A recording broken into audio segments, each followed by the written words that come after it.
Welcome back.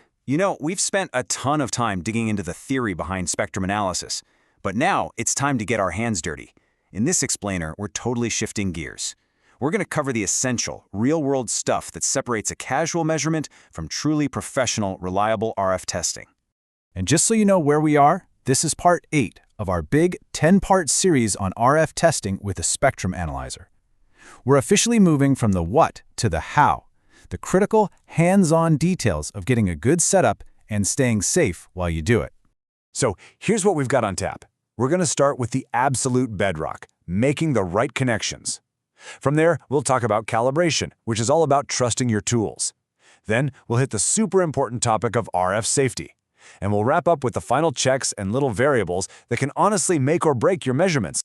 First up, making the right connections. Now, I know it sounds almost too simple, right?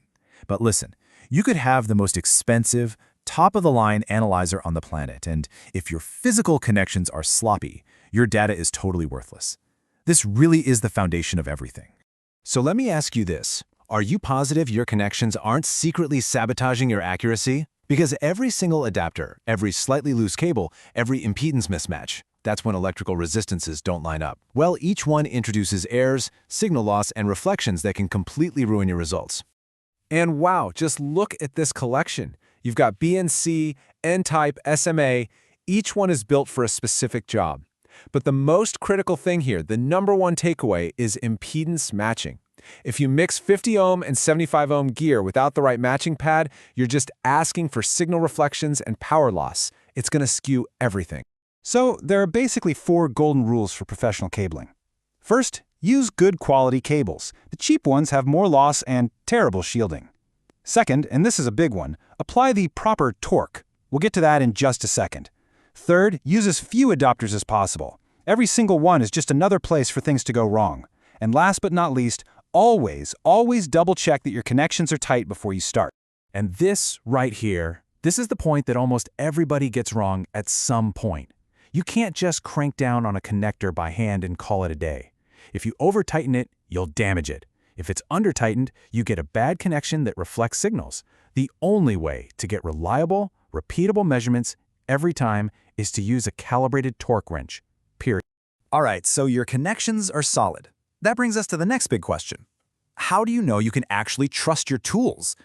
The answer is calibration. It's how you make sure your instrument is telling you the truth, and not just what it thinks is the truth. So what really is calibration? Well, it's the official process of checking your analyzer's readings against a known, super accurate standard, one that's traceable all the way back to a national lab like NIST. Then, you adjust your instrument to correct for any errors. That's how you know it's meeting the accuracy specs the manufacturer promised. The best way to think about it is on 3 different timelines. On a daily basis, you should run a quick self-test. Think of it as a daily check-in. Then, maybe once a month, you do a more serious performance check against a known signal in your lab. But the big one is the annual external calibration. That's when it goes to a certified lab for the full workup. And here's the key difference, so listen up. That internal, daily calibration, that's just a quick check to compensate for things like temperature changes. It's important, for sure, but it is not a substitute for that annual external calibration. That's the one that guarantees your measurements are accurate and traceable. You absolutely need both. Okay, let's switch gears and talk about something incredibly serious: safety. When you're working with RF, especially with high-power stuff, you are dealing with invisible dangers that can really hurt you, and they can destroy your very expensive equipment in a heartbeat. This sign really says it all, doesn't it? High-level RF energy is absolutely no joke. The dangers are very real, and they demand your full attention and respect every single time you're working. So, let's just quickly break down the main hazards. RF can cause some really nasty burns, even if you don't touch anything. The high-power amplifiers often have lethal high-voltage DC inside. One wrong move and you can literally fry the sensitive input of your analyzer. And of course, there are strict legal limits on RF exposure to protect your health in the long run. And if you need a number to drive the point home, here it is. It's not crazy to find DC voltages between 2,000 and 10,000 volts inside high-power RF amps. And the scariest part? The capacitors in there can hold that lethal charge long after you've unplugged it. You have to follow proper safety and discharge procedures. Okay, we're on the home stretch. We've talked connections, calibration, and safety. Let's finish up with those last few checks, those sneaky little variables that can quietly come in and ruin a perfectly good measurement. You know, people often forget that the room you're in can be a source of error. A change in temperature can affect everything from your cable loss to your analyzer's internal clock. Humidity can actually change the properties of materials.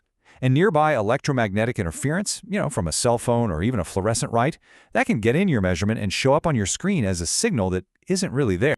And now for a final pro tip, and this is something that trips up even seasoned engineers. Your spectrum analyzer, it's a complex RF machine itself, and because of how it works internally, it can actually create its own fake signals, we call them spurious signals, that pop up right on your screen. Which leaves us with one last massive question. You see a weird, unexpected signal on your display. How in the world do you know if that's a real signal from the thing you're testing, or if it's just a ghost that your own instrument created?